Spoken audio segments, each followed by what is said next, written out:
Were you one of the people at the beginning of 2023 that said the housing market was going to crash in Los Angeles? Well, you're not alone. 37% of all the people asked in the Consumer Confidence Survey said that the housing prices were going to go down. But did you also know that in the last 30 days in Silver Lake, Los Feliz, and Echo Park, that almost 50% of the sales went for above their asking price? There are so many confusing headlines that you hear nationally and what you hear locally that I am here to cut through the noise and get you all the information that you need to make the best educated decision on your real estate needs. Hi, my name is Felipe Crook with EXP Realty. I have been a realtor for over 20 years and I service the greater Los Angeles area. And today we're going to talk all about what is happening in the marketplace, interest rates, inventory, what the projections are from major economists. I'm going to show you graphs from people who are way smarter than me, so you have all the information that you need to make the best decision for you and your family. So, like I said right here, there's 37% of the people asked thought that the housing pricing was going to go down in 2023. And that makes a lot of sense because I think people still have PTSD from 2008. You can see from this graph that a lot of people started talking right when the interest rates went up last year in November, that people started saying 2008 all over again. Remember, what you fear is not necessarily what is actually happening. So let me show you the facts so you can move forward and make a good decision. In this graph, you have data from 2017, 18, and 19 on the typical months of inventory that you see. Now, most of the trend is up here, and then in May, it starts to go down. And this is for the last 4 years before the pandemic. Well, economists saw this in 2022, right at May, where it typically starts to go down, and it went up. So people were freaking out. They were thinking, oh no, we're going to get tons and tons of inventory. And their thought process was, oh, here's what's going to happen. We're going to have more inventory, which is going to cause a really steep downward pressure on pricing. But here's what actually happened. Now, if you look here, the inventory went down even to below levels before the pandemic. Before 2017, your levels were much higher than they are right now. So you have a lot of people thinking that the inventory is going to go up, putting a lot of pressure on pricing. Then you also have the potential of a recession and a tsunami of foreclosures coming on the market. Well, that's not exactly what happened. So this graph talks about all of the foreclosures since 2008. Obviously, the peak was in 2010, where there's 1.7 million foreclosures filed. Now, during 2022 and 2020, a lot of the foreclosures were on a moratorium, so nobody could foreclose. So it is just natural that those would go very low. But you also see, as soon as the moratorium was lifted, then you start seeing an uptick of foreclosures, but is not as dramatic as people thought, and is still well below levels before the pandemic. You can see here on this graph, the number of serious delinquencies is on a decline, and that's from Freddie Mac and Fannie Mae. Why am I talking about foreclosures?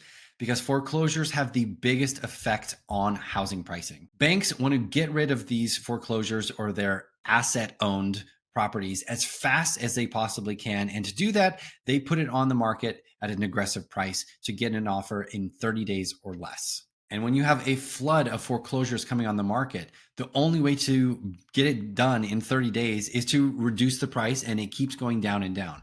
That's why foreclosures have such a big effect on the housing market. But we're not seeing a huge uptick in foreclosures, so that theory is off the table. I'm going to show you what actually happened with pricing in 2022 to give you some context of 2023. Now, historically, in the last 48 years, the normal appreciation for a typical year goes in this bell curve like this. At the most, you'll have 0.9% on April, May, and 0.8% in June. It peaks and then it goes back down. And then the next year, it peaks and goes back down. This is a typical 48-year average for price movements. Now, here's what happened in 2022. The first half of the year, you see major appreciation during the first 6 months, much more than typical that you would see in that 48-year average. And then the second half, when interest rates really started to go up, you see a depreciation, which is much lower than what you typically see in a 48-year average. Now, for those of you who thought that the market was going to crash, it did go down at the beginning of the year. You can see right here, it went down, 0.5%. And then in February, it's just slightly below the average, 48-year average. And then March, April, and May, it's above the 48-year average. So the people who thought that the pricing was going to go down, you were right for about a month and a half, but now the prices have gone back up. Now, we all know the prices have gone up dramatically since the pandemic.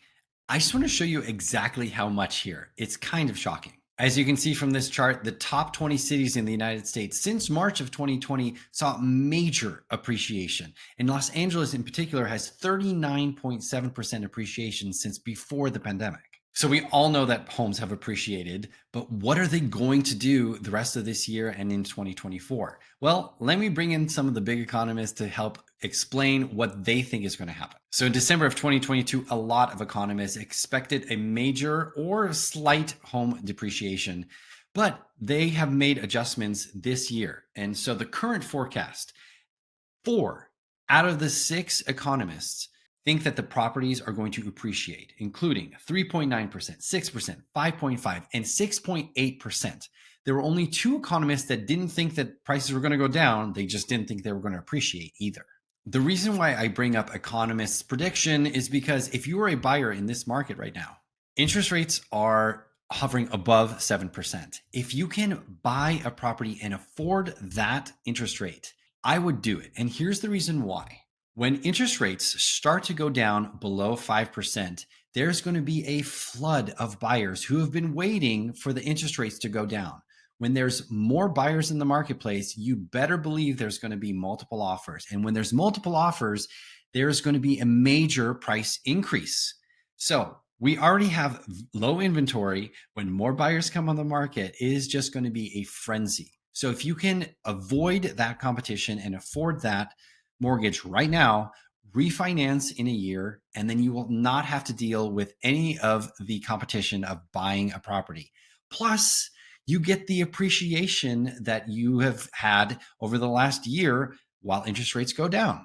So it's a win-win to me if you're thinking about buying right now. It is not a easy pill to swallow because these interest rates are much higher than we've seen over the last 6 years. But again, they're historically low compared to 18, 19% in the 80s. One of the major factors in our homes staying at value or even appreciating is our lack of inventory. Let me just give you an idea of how dramatic our inventory is. If you see this on the right-hand side, this is from July of just last month compared to 2019. We have 50.1% less listings on the market. And this just basically becomes a law of supply and demand. There is just not enough supply for the amount of buyers that need to be in a property here in the Los Angeles area. There's 10 million people here, and there's just not enough homes for those people to get into. That's why prices are continuing to go up, because their inventory is so low. Let's talk about the elephant in the room, interest rates. As of today's filming, most of the interest rates are at 7.3% or higher. There are some that are a little bit lower, like 6.75 for a 15-year fix, or a VA loan for a 6.98. A 5-in-1 ARM, which is an adjustable rate mortgage for 5 years, is 7.17. But overall, these numbers are almost double what they were of January of 2022. But there is some good news. Most economists are projecting that the interest rates are going to go down significantly by the end of 2024. So if you're purchasing right now, you can avoid all of that competition, refinance towards the end of next year. Obviously, we'll have new predictions coming on the market as things progress and the economy shifts and moves and changes. I will be here to show you all of the information to give you the best information so you can make a good decision. Depending on what your goals are, I can get you the information that you need to make the best decision. Real estate in Los Angeles is very complicated, and you need to work with somebody who understands and tracks all the data so you have all the information at your fingertips. If you want to know what your home is worth, give me a call. My phone number is 213-268-6832. I'd be more than happy to do a free comparative market analysis to give you an idea of what your home could get on the open market. Also, if you're a buyer, it's complicated right now for buyers. And I get that. I have been working with buyers since I started 20 years ago. So I can guide you on the best process and the best strategies for what you need for your goals. I'm happy to do a buyer consultation for you. It's free. We can do it over Zoom, and you can get to know me, and I can get to know your goals and help you out any way I can. Again, my name is Felipe Crook with EXP Realty. My phone number again, 213-268-6832. Please make sure to like and subscribe so you can see more of this great information. Have a great day.